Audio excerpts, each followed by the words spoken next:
Hello guys, welcome to my class. मैं करण चौहान। आज हम लोग स्ट्रेट लाइन में कुछ इंपॉर्टेंट क्वेश्चंस हैं, इन्हीं को सॉल्व करते हैं। तो देखिए, सबसे पहला क्वेश्चन है हमारे पास, so that area of triangle form by the line y is equal to m1x plus c1 and y is equal to m2x plus c2 and x is equal to 0 is c2 minus c1 का whole square upon 2 mod m1 minus m2। यहाँ पर क्या है, तीन line हमको दी गई हुई है और उन तीनों लाइन से क्या है, एक ट्राइंगल फॉर्म होगा। तीनों लाइन से एक हमको रीजन मिलेगा, बाउंडेड रीजन, वो ट्राइंगल फॉर्म होगा। उस ट्राइंगल का एरिया हमको शो करना है कि ये आएगा। तो यहाँ पर देखिए, हमारे पास यहाँ पर जो लाइन दी गई है,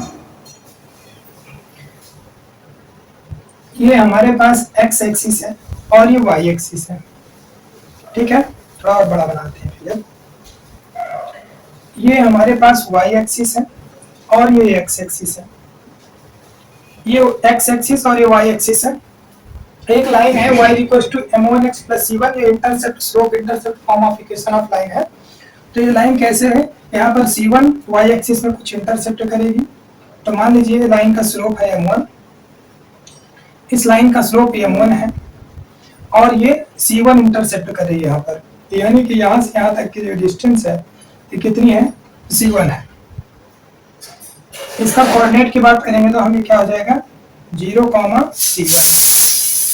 और दूसरी कोई लाइन है, उसका स्लोप है m2, वो भी y एक्सिस में ही c2 इंटरसेप्ट कर रही है। तो यहाँ पर मान लेते हैं कि c2 इंटरसेप्ट कर रही है। तो ये कोई लाइन है, इसका स्लोप है m2, दूसरी लाइन, और ये इंटरसेप्ट कर रही है यहाँ पर। इसका कोऑर्डिनेट हम 0, c2 कह देते हैं। ये 0, c2 है। तो हमारे पास ये एक ट्राइंगल फॉर्म हो रहा है और ये लाइन एक कह रहा है x इज इक्वल टू 0। तो x इज इक्वल टू 0 का मतलब क्या है, यहाँ पर x इज इक्वल टू 0। यहाँ पर देखिए, x इज इक्वल टू 0 का मतलब है कि y एक्सिस का इक्वेशन है, x इज इक्वल टू 0 ये हो गया। और ये हमारे पास जो बाउंडेड रीजन है ये है। इस ट्राइंगल का हमें एरिया शो करना है। यहाँ पर इस ट्राइंगल का एरिया हमको शो करना है कि ये आएगा। तो यहाँ पर हमारे पास एक कोऑर्डिनेट ये पता है, एक कोऑर्डिनेट ये पता है। अगर किसी तरीके से हमको एक कोऑर्डिनेट मिल जाए, किसी तरीके से एक कोऑर्डिनेट मिल जाए हमको, तो एरिया ऑफ ट्रायंगल का हम लोग फॉर्मूला लगा सकते हैं कोऑर्डिनेट में। तो यहाँ पर देखिए, ये क्या है, इस लाइन का और इस लाइन का इंटरसेक्शन है। ये दोनों लाइन क्या कर रही है, यहाँ पर इंटरसेक्ट कर रही है। तो यानी कि इन दोनों लाइन को सॉल्व करके हम लोग इस कोऑर्डिनेट को निकाल सकते हैं। ये लाइन है हमारे पास y is equal to m1x plus c1 और ये लाइन है हमारे पास y is equal to m2x plus c2। ये कोऑर्डिनेट हमको फाइंड आउट करना है। तो यहाँ पर देखिए, हम क्या करेंगे, इन दोनों लाइन को सॉल्व करके इंटरसेक्शन निकालेंगे। नाम दे देते हैं यहाँ पर, इस पॉइंट को P दे देते हैं नाम, और इसको Q दे देते हैं, इसको R दे देते हैं। ठीक है, तो यहाँ पर पॉइंट P का कोऑर्डिनेट फाइंड आउट करना है। तो पॉइंट P का कोऑर्डिनेट हम लोग कैसे फाइंड आउट करेंगे, we have y is equals to m1x plus c1 and y is equals to m2x plus c2। ये दो लाइन है, इसको इक्वेशन फर्स्ट दे दीजिए, इसको सेकंड दे दीजिए ना। On solving 1 and 2, on solving equation first and second, first और second को हम लोग क्या करेंगे, यहाँ पर सॉल्व करेंगे। तो फर्स्ट एंड सेकंड को दोनों इक्वेशन को सॉल्व करेंगे। कैसे सॉल्व करेंगे, यहाँ पर ये y is equal to m1x plus c1 है और ये y is equal to m2x plus c2। तो एक बार तो इन दोनों को हम घटा सकते हैं, घटाएंगे तो यहाँ पर ये क्या हो जाएगा, ये खत्म हो जाएगा y। यहाँ से क्या हो जाएगा, ये 0 is equal to m1 minus m2x और प्लस c1 माइनस c2। ये आ गया यहाँ पर। तो यहाँ से x की वैल्यू कितनी आ जाएगी, x की वैल्यू यहाँ से आ जाएगी c2 minus c1 upon m1 minus m2 के c2 minus c1 upon m1 minus m2 x की वैल्यू आ गई। यानी कि इसका एक कोऑर्डिनेट हमको पता चल चुका है। एक कोऑर्डिनेट इसका क्या होगा, ये P है, इसका एक कोऑर्डिनेट है c2 minus C1 upon M1 minus M2। Clear है। दूसरा फाइंड आउट करते हैं हम y। तो y को यहाँ पर x को एलिमिनेट कर दें तो y हमको फाइंड आउट हो जाएगा, या हम इसी में कहीं पे रख दें इसकी वैल्यू, यहीं पर कहीं पे हम लोग इसी की वैल्यू रख देते हैं। चलिए देखिए, ना रख के हम लोग इसको एलिमिनेट कर सकते हैं ऐसे। इसी इक्वेशन को सॉल्व करते हैं तो यहाँ पर इसको लिख सकते हैं y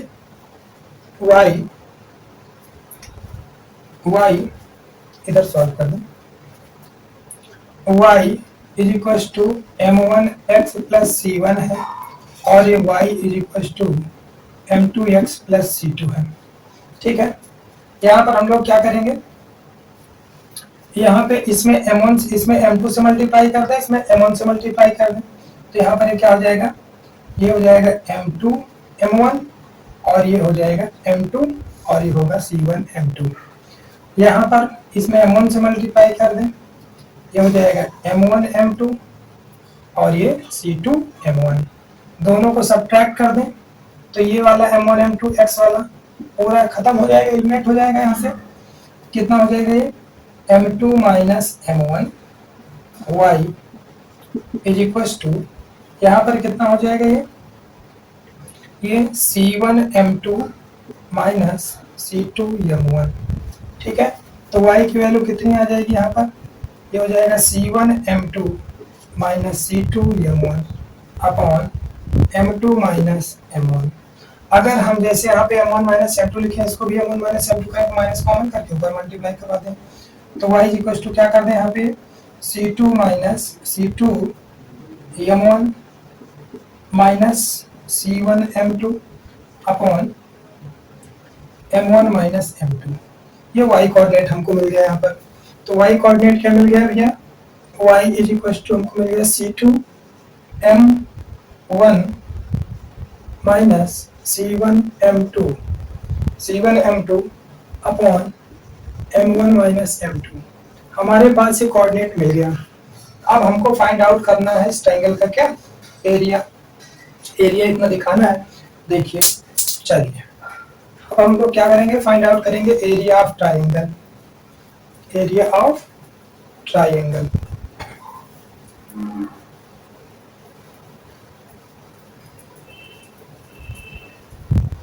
एरिया ऑफ ट्रायंगल कैसे निकलेगा, फॉर्मूला क्या होता है, कोऑर्डिनेट ज्योमेट्री में आप लोग पढ़े हैं। एरिया ऑफ ट्रायंगल, ट्रायंगल क्या है, PQR। क्या हो जाएगा, हाफ, यहाँ से फॉर्मूला होता है x1 y2 minus y3 plus x2 और y3 minus y1 plus x3 y1 minus y2। ये फॉर्मूला होता है एरिया ऑफ ट्रायंगल का, अगर तीन कोऑर्डिनेट हमको पता है तो। ठीक है भैया, हमने पिछले लेक्चर में खूब अच्छे से बताया है, इसको देख लीजिएगा। तो यहाँ पर क्या करेंगे, एरिया लगाएंगे हम लोग फॉर्मूला। चलिए एरिया ऑफ ट्रायंगल का हम लोग फॉर्मूला लगा देते हैं। यहाँ पर ये हो जाएगा हाफ, x1 की वैल्यू यहाँ पर ये है, चलिए इसको हम लोग x1 कह देते हैं y1, और ये x2 y2 कह देते हैं इसको, और ये x3 y3, ये x3 y3। तो x1 कितना है, x1 है C2 minus C1 upon M1 minus M2। फिर y2 की वैल्यू हमारे पास है C2 माइनस y3 यहाँ से कितना हो जाएगा, बोलिए, y3 ये है C1 प्लस x2 की वैल्यू हमारे पास 0 है, तो ये वाला पूरा टर्म क्या हो जाएगा, 0 हो जाएगा। ठीक है, ये वाला पूरा टर्म 0 हो जाएगा। चलिए कर देते हैं, यहाँ पर ये y3 की वैल्यू रखेंगे आप लोग। y3 कितना है, यहाँ से C1 माइनस ये C2 M1 minus C1 M2 upon M1 minus M2। ये पूरा क्या हो जाएगा, 0 हो जाएगा। फिर उसके बाद ये प्लस x3 की वैल्यू कितनी है यहाँ पर, x3 हमारे पास 0 है, x3 क्या है भैया 0 है, तो x3 0 होने की वजह से a भी पूरा क्या हो जाएगा 0 हो जाएगा, वैल्यू रख लीजिए जो रखना है। y1 की वैल्यू हमारे पास कितनी है y1, हाँ y1 ठीक,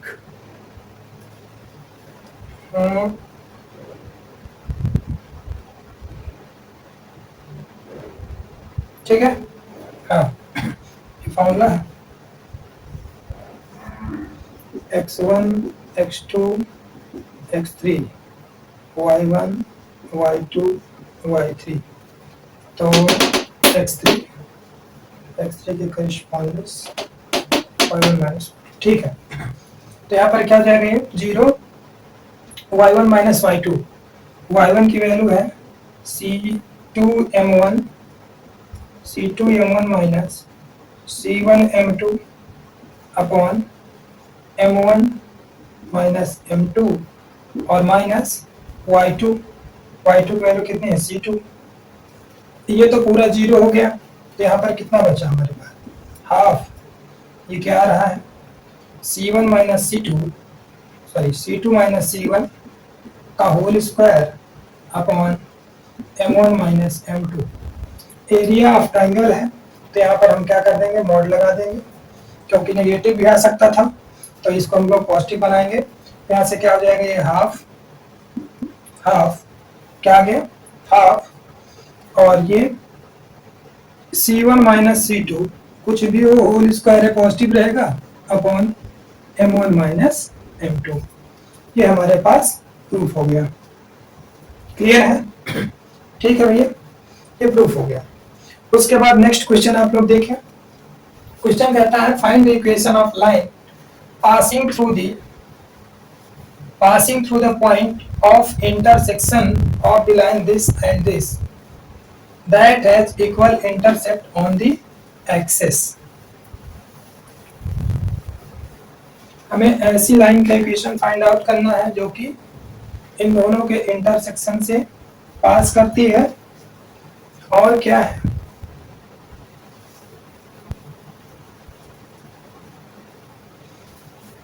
सेकेंड क्वेश्चन हमारा find the equation of the line passing through the point of intersection of the line this and this that has equal intercept on the axis. एक कोई line है, एक कोई हमारे पास ये लाइन है,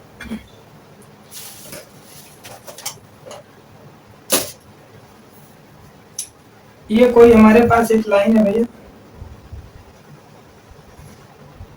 ये लाइन है, और यहाँ पर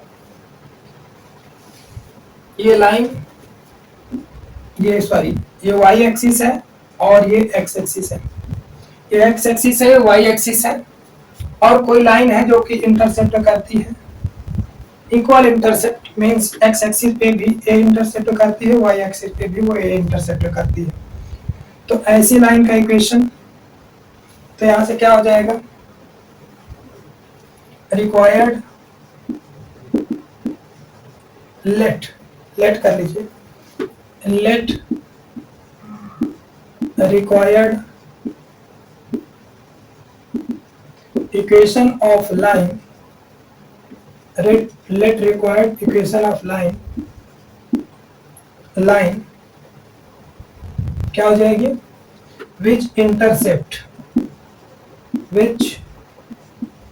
intercept equal on axis, जो इक्वल इंटरसेप्ट करती है उस लाइन की equation x by a plus y by a, b की जगह भी ए होगा इज इक्वल टू 1, यानी कि इस लाइन का equation x plus y is equal to a हो गया, ये लाइन हो गई। और कहता है कि ये लाइन जो है ये इन दोनों लाइन के इंटरसेक्शन से पास करती है, equation of line passing through the intersection of this line, और ये लाइन जो है दो लाइन इसको ये दो लाइन जहाँ पे इंटरसेक्ट करती हैं इनके इंटरसेक्शन से पास करती है, यानी कि एक लाइन ये है और एक लाइन ये है, इन दोनों के इंटरसेक्शन से क्या है ये पास करती है, तो यानी कि भैया ये इंटरसेक्शन पॉइंट हम लोग कैसे निकालेंगे, अगर इस इक्वेशन को और इस इक्वेशन को सॉल्व कर लेते हैं, यहाँ से इंटरसेक्शन पॉइंट मिलेगा और उस इंटरसेक्शन पॉइंट को ये लाइन सेटिस्फाई करेगी क्योंकि ये लाइन पास कर रही है। और अगर ये लाइन सेटिस्फाई करेगी तो यहाँ से ए की वैल्यू निकल जाएगी और इसमें हम रख देंगे तो उस लाइन का इक्वेशन हमें मिल जाएगा। तो यहाँ से देखिए हम लोग सॉल्व करते हैं इसको। ये 4x plus 7y minus 3 equal to 0 है and 2x minus 3y plus 1 is equal to 0 है।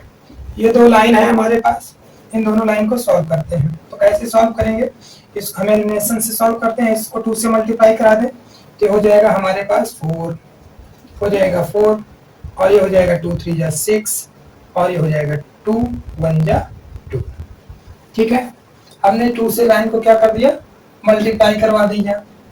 तो यहाँ पर देखिए इसको घटा दें, हम लोग घटाएंगे तो ये खत्म हो जाएगा, ये प्लस हो जाएगा, ये माइनस हो जाएगा। तो यहाँ से कितना हो जाएगा 13y माइनस का 5 इज इक्वल टू 0, यानी y की वैल्यू 5/13 आ गई। y की वैल्यू 5/13 आ गई। तो x की वैल्यू हम किसी भी केस में रख के निकाल सकते हैं। यहाँ पर y की वैल्यू आ गई तो 4x इज इक्वल टू ये +3 माइनस 7 y की वैल्यू हमारे पास आई है 5/13। ठीक है भैया, कितना हो जाएगा, इसको सॉल्व करिए। 39 माइनस 35/13 ये कितना आ जाएगा 4x। 39 में से 35 गया, 4/13 4x, 4 से 4 खत्म, x की वैल्यू 1/13 आ गई। तो x की वैल्यू 1/13 आ गई, यानी कि हमारे पास ये जो इंटरसेक्शन पॉइंट है जिससे रिक्वायर्ड लाइन पास कर रही है उसका कोऑर्डिनेट कितना आया 1/13, 5/13 ये आ गया। तो यहाँ से क्लियरली लाइन या रिक्वायर्ड लाइन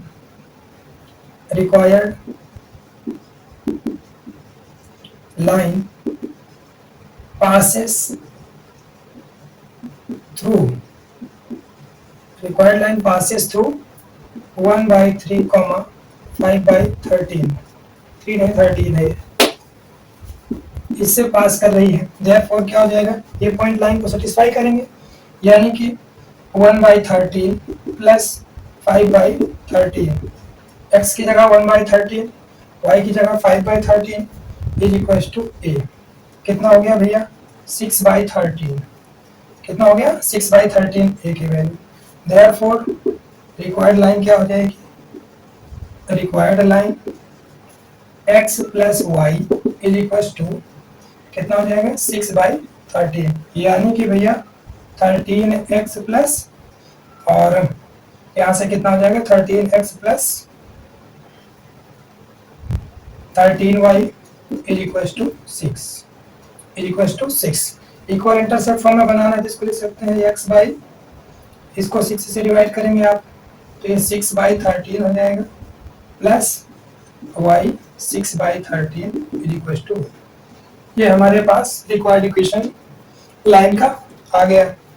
ठीक है, कुछ नहीं करना था, यहाँ पर एक कोई लाइन थी जो कि इक्वल इंटरसेप्ट करती है x एक्सिस और y एक्सिस में, तो उस लाइन का equation x by a plus y by b is equal to 1 और x plus y is equal to a हो गया यहाँ से।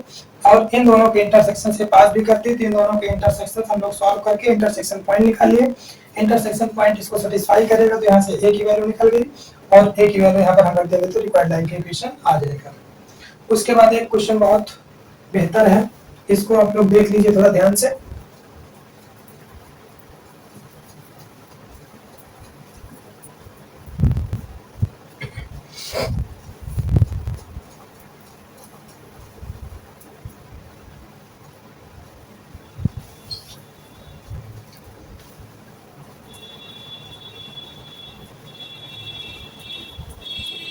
ये क्वेश्चन है, कहता है इफ द लाइंस, दो लाइन है, are equally incline to the line, दो लाइन किसी